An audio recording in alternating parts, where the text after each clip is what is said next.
I'm holding a Bible today. Amen. Thank you. Well, I realize that there are many lenses through which we can look to determine what this Bible is to us. And so there are people who say that this is a divine product, this is the Word of God. This is infallible, this is inerrant, this is the authority.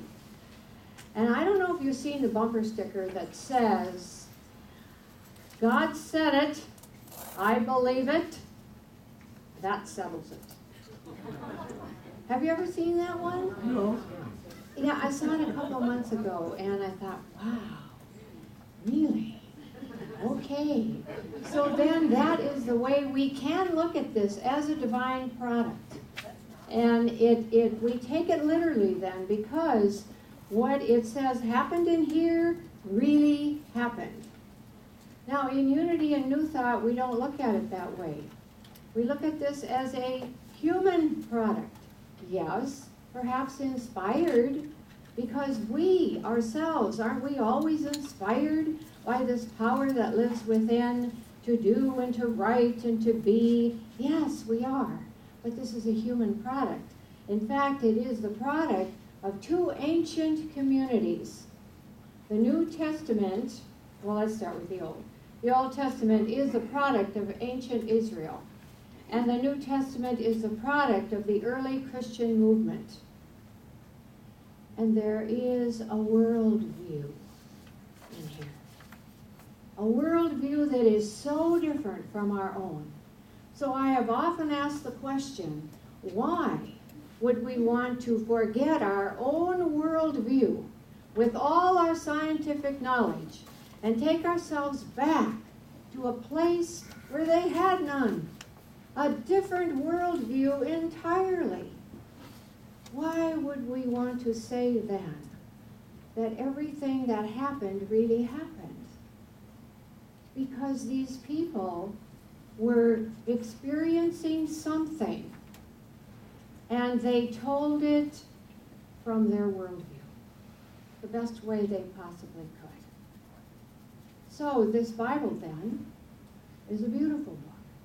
I value this a lot. You can tell I've looked through it a lot.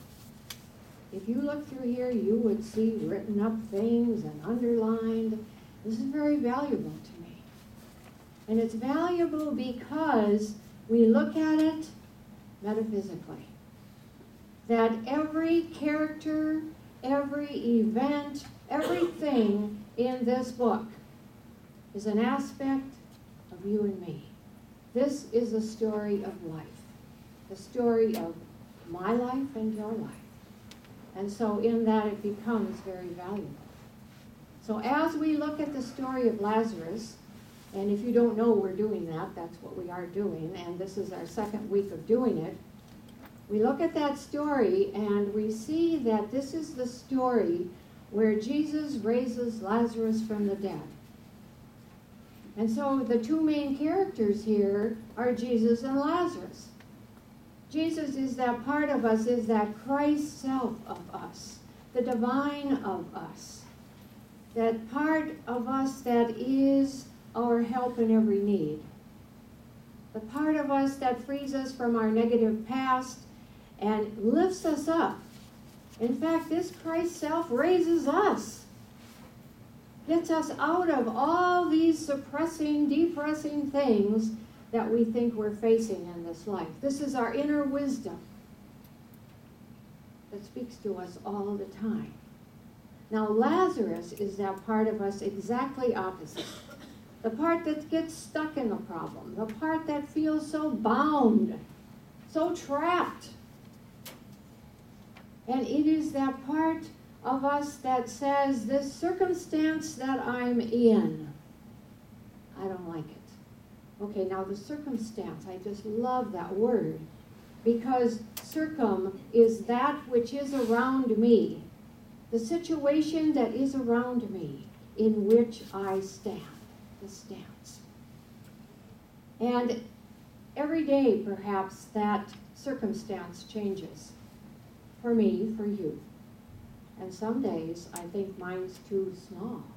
is too tight. I can't even move my feet. I do feel trapped. Okay, so what do we do about this then? We look at this story, not because it's logical, it isn't. We look at this story then, and we may believe it and we may not believe it, but it doesn't matter. We look at the story and stories like this because they contain a blueprint underneath the story that tells us how to free ourselves, how to give ourselves peace of mind.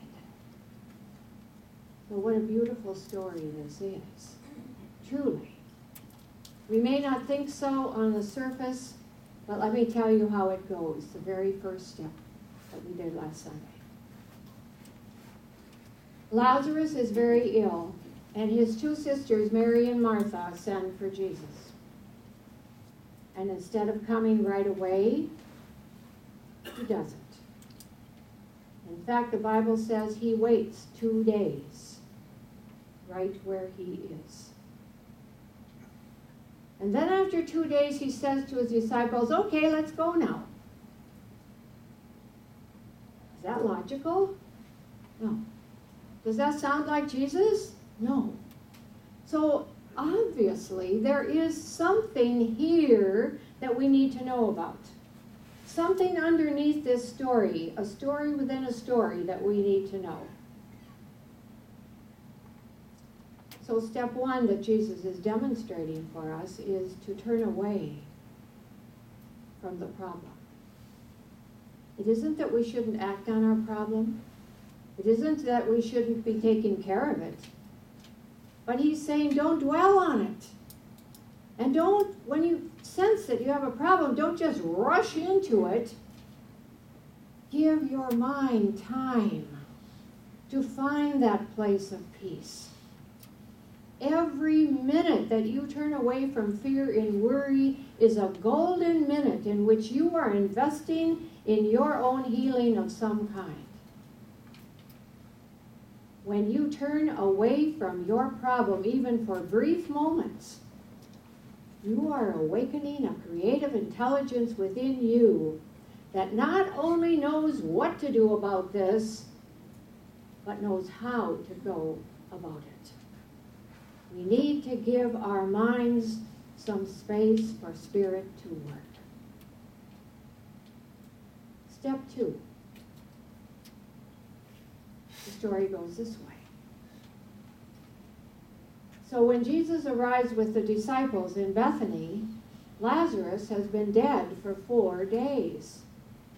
And Mary comes to him and she says, if you had been here, this would not have happened. In other words, if you had come when you should, then our brother would be alive today. What's Mary doing? She is, yes, and she's, thank you. And she is playing the blame game. She is saying to Jesus, you know what? You should have done better. You should have been here. And you know, blame is everywhere in our world. And often we participate in it too, saying, well, if you had done better, then we wouldn't be in this mess we're in. Sometimes we even blame our parents. The people that did the very best they could, given their level of awareness. And we say, well, look at what they did to me. How am I expected to go forward now? Look at the stumbling blocks they put in my path. How am I supposed to live life successfully? You know what this game is? It's pathetic. Because it is a cop-out. The blame game is so destructive. Blaming someone else for our inability to go forward. What blame does is take the spotlight off of us and put it on someone else. And it makes them look wrong, and it makes us look right, we think. It doesn't. It's so destructive. So if you find yourself playing that blame game at any time, stop it. You're way better than that. None of us have to stoop so low as to make someone else look bad so that we can look good. That's not why we're here. We are here on this earth to stand up and take responsibility for our own lives and our actions. So in this simple statement that Mary is giving to Jesus, what a lesson there is. So now how does Jesus respond? He doesn't. He doesn't. I find that very interesting because the Christ in us doesn't respond to things like that either. The Christ in us is always ready to go. Come on, let's go. Stand up. Let's take action. Let's do the right thing here. Jesus responds with this simple command. Take away the stone. You see, oh no, first that's right. We have to find out where he is. We don't even know where Lazarus is yet. I'm ahead of myself. Jesus first has to say, where have you laid him? And they take him to the cave and they see this huge stone that blocks the opening. And then he says, take away the stone. Well, now it's Martha's turn. Martha is more of that pragmatic, that logical person. And she says, but he's been dead 4 days. And there's a stench. Yeah, whew, it smells. Does he respond to that? No. He again says, take away the stone. Something extraordinary here could happen, but until you are willing to take away the stone, nothing is going to happen. And why 4 days? In some Jewish thought, there is the belief that for 3 days, the spirit hangs around the body in the grave. And those 3 days, there is still life of some kind. There's hope. But after the 3rd day, the spirit departs, and now it's hopeless. Because the decaying process sets in. It's done. It's irreversible. So now Jesus, even knowing this thought, looks at this situation. Does he say it's hopeless? No, again, take away the stone. You and I have this way of being so impressed with our problems. Jesus was not impressed. He didn't say, oh, you know, if only he hadn't been dead quite so long. No, you know, maybe I could have done something. No, he didn't say that. Jesus didn't vacillate. He wasn't impressed. He just said, take away the stone. Sometimes you and I view our situation that we find ourselves in, this circumstance, as hopeless. I feel that there's nothing much that I can do about this. I don't like this feeling. Well, there is something here for us to do. And maybe that something is so simple. Quit talking about the problem. Quit complaining about the problem. Sometimes we call that murmuring. Well, I murmur a little over here, and I murmur a little over here. And what I'm doing is looking for someone to commiserate with me. Someone who says, oh, ain't it awful? Hopefully we don't find anybody like that, because we don't need to murmur. We don't need to complain. What we need to do is identify what this is that is facing us. What is it? So I need to tell you the secret of the stone. The stone that is blocking the opening has a secret. And it is this. This stone that is blocking your way isn't about anything in the external world. It's not about that person that done you wrong. It's not about the illness whatever you are facing today. It's not about financial worries or collapse. It's not about abusive relationships or any kind of difficult relationships. It's not about any of that. It's about our feelings about those things. It's about our mindset. How we have set our minds to think about these things that appear in our lives. So let me tell you what happened, because I have to say thank you again to someone sitting here. I know she won't be embarrassed. Thank you, Ginny. In our Journal to the Self writing class, and I'm hoping that when that is offered again in the spring, that you will be able to take part in that. Because it was during a meditation. You see, this is really how we have to identify what our feelings are. The Mary part of us. The Mary part that's, I can't face my feelings, I'm just going to blame somebody. No, we have to face our feelings. So, Ginny took us on this little meditation about our vision. So my vision is out here, and I'm going down the path to it. There have been all kinds of things that have told me about this vision before in this meditation, but now, whoa, I'm going. And so on this path suddenly appears this rock. I mean, it is so huge, and I have my nose almost right up against it. And suddenly the rock turns into a person. And the person is an aspect of me that says, you can't. And so we have a little argument, these two parts of me. I can't. Guess who wins? I can! And the person disappears. And I go down my path.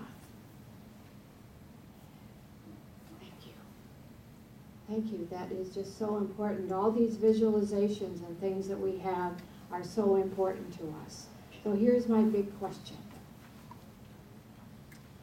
Can we honestly and courageously look through our minds and our hearts and find out what it is, what our mindset is, what our feeling is about what we're facing in this life, whatever that may be?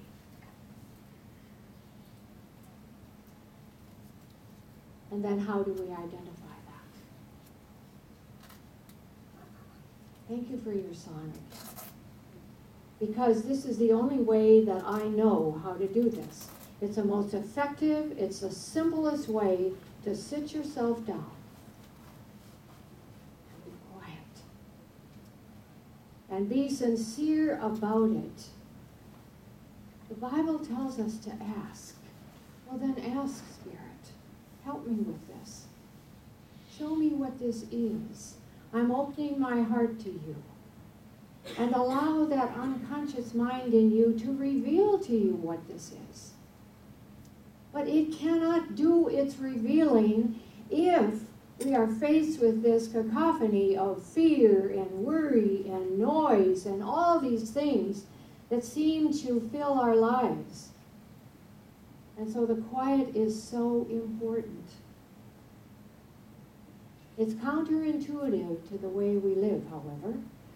Because oftentimes we have a problem and we rush right out. We're going to fix everything out here and then it's going to be fine. No, it's not. We have to change what's going on in here because life is lived from the inside to the outside. And we all know that. We just forget. The Bible is full of stories that tell us, stop. I think of Moses and the Red Sea. He frees these Israelites and now they're going and now suddenly they come across the Red Sea. Oh my goodness sakes, how do we get across that? And here's the army. They're coming in hot pursuit. What do we do now? And the first thing they do is blame. Well, Moses, what have you got us into now? Thanks a lot. And his command to them is stand still. The words from the Bible say, "And see the salvation of the Lord, which is yours this day." But stand still, be quiet. You see, allow that creative intelligence to help you. Allow it to make space in your mind so that you can find the way to proceed. Oh, how important this is. And you know what seems to be the problem in a lot of these things that are facing us? Unforgiveness. It's the biggest issue we have, unforgiveness.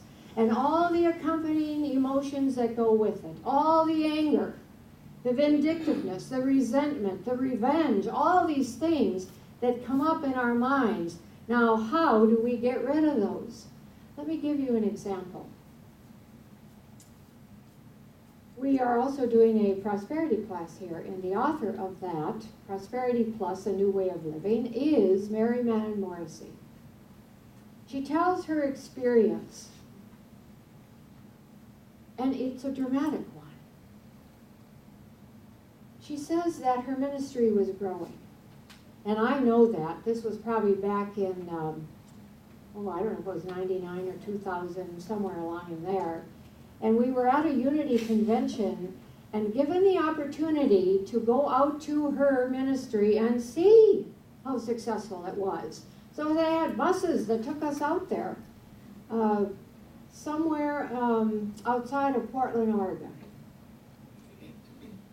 Well, we pulled up to this place and our mouths were open. It's just like, wow, fantastic. A campus, huge, with a retreat center and cabins and walking trails, and this huge place where they had their sanctuary. And in that building, they had a bookstore to end all bookstores. They had a gymnasium and tennis courts outside. They had a cafeteria. They had all these things for their youth and adults. Outside, they had beautiful gardens with ornaments that had symbology to them and statuary. I've never seen anything like this before. So gorgeous. At this time in her life, Mary said that it was her dream to also travel. She wanted to meet with the greats of our day, the Dalai Lama for one, Nelson Mandela for another. And she actually accomplished these things. But it took time away from her ministry. She left her husband in charge.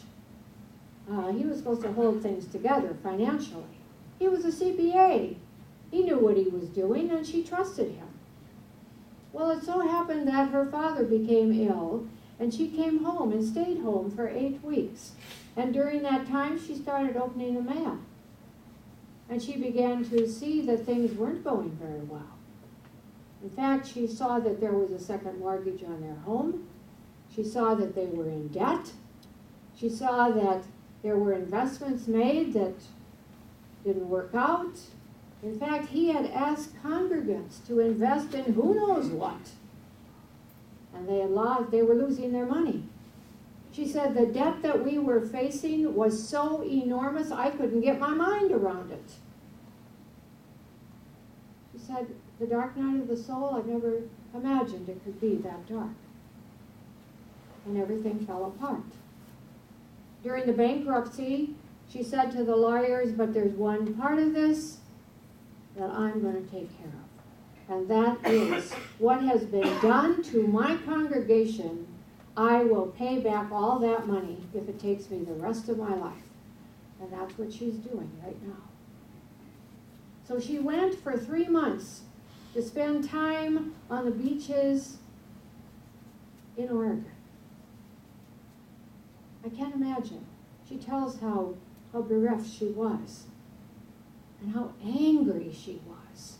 See, she identified the stone. It was anger.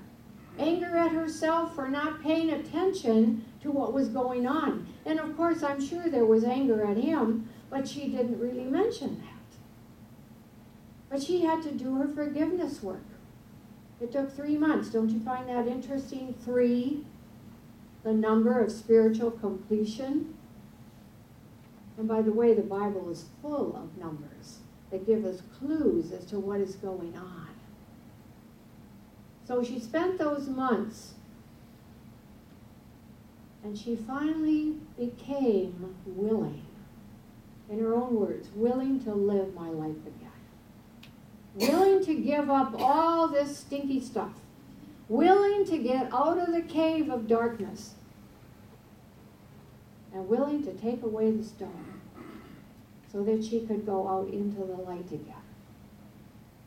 And she says now, I wouldn't give up 1 minute of this life now to take back that old life that I thought then was so wonderful. I'm living now. So Mary's example is so dramatic, and maybe ours isn't that way. And yet, whatever you and I are facing is the most important thing in our lives, isn't it? We just can't let it take over our lives. There is something almost magical about that word called detachment. To detach. It's not that we don't work on it. Yes, we do. We're just not letting it fill our lives. That's all. And so I invite you this week to take some time to identify what the stone is that is blocking your way. Because as soon as you identify it, it'll go away. And you will begin the process of facing whatever stinky stuff there is in your life. Begin that process if it's forgiveness. And by the way, she's given a workshop here. Barb has a wonderful way of dealing with this unforgiveness issue. And so that if that is what it is, find that time to do the work. But here's what I know. If the stone is not taken away, if you do not identify what it is that's going on in your life, the feelings that you have, the mindset that you have, the stone will stay in place. That can't happen. This is your life and my life we're talking about. This is our happiness. This is our success.